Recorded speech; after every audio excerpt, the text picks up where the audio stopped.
In the grasslands of Mauritania, a gazelle suffering from tuberculosis takes its last breath.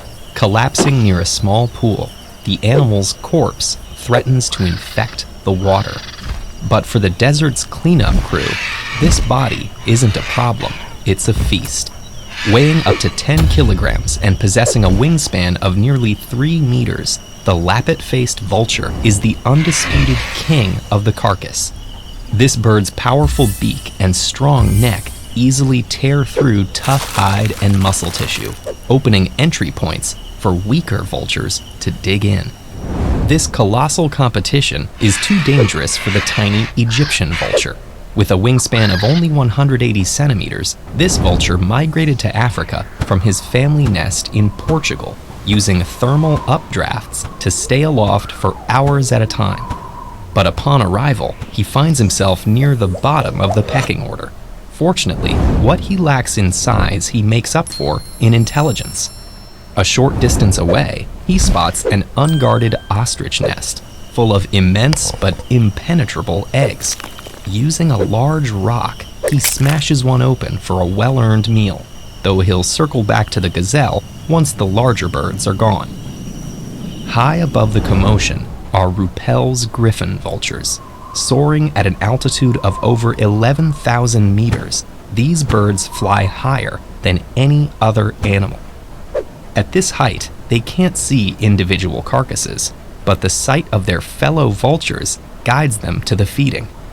Their featherless heads help them regulate the sudden rise in temperature as they descend, and keep them clean as they tear into the decaying gazelle. The carcass is stripped clean in hours, well before the rotting meat infects the water supply, and the tuberculosis doesn't stand a chance at infecting the vultures. These birds have evolved the lowest gastric pH in the animal kingdom, allowing them to digest diseased carrion and waste without becoming sick. In fact, species like the mountain-dwelling bearded vulture have stomachs so acidic they can digest most bones in just 24 hours. This adaptation helps smaller vultures supplement their diet with dung, while larger vultures can consume diseased meat up to 3 days old. Their acidic stomachs protect them from living animals too. Their rancid vomit scares off most predators. These stomachs of steel are essential to removing pathogens like cholera, anthrax, and rabies from the African ecosystem. But while vultures can easily digest natural waste, man-made chemicals are another story. Diclofenac, a common veterinary drug used to treat cattle in India, is fatal to vultures. And because local religious beliefs prohibit eating beef, scavengers often consume cattle carcasses. Since the 1990s, the drug, along with threats from electricity pylons and habitat loss, has contributed to a 95% decline in the region's vulture population. In nearby Africa, poachers intentionally poison carcasses to prevent the bird's presence from alerting authorities to their location. One poisoned carcass can kill over 500 vultures. Today, more than 50% of all vulture species are in danger.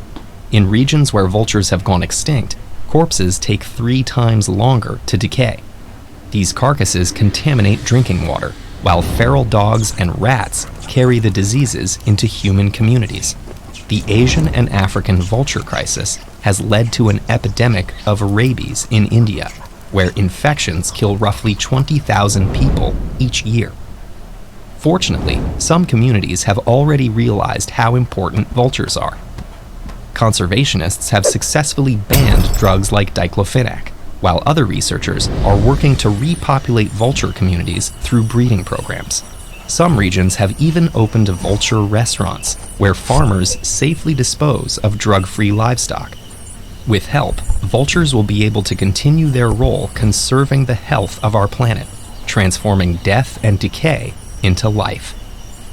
As with the dwindling vulture population, taking away just one important species can undermine an entire ecosystem. But what makes one system resilient and another vulnerable?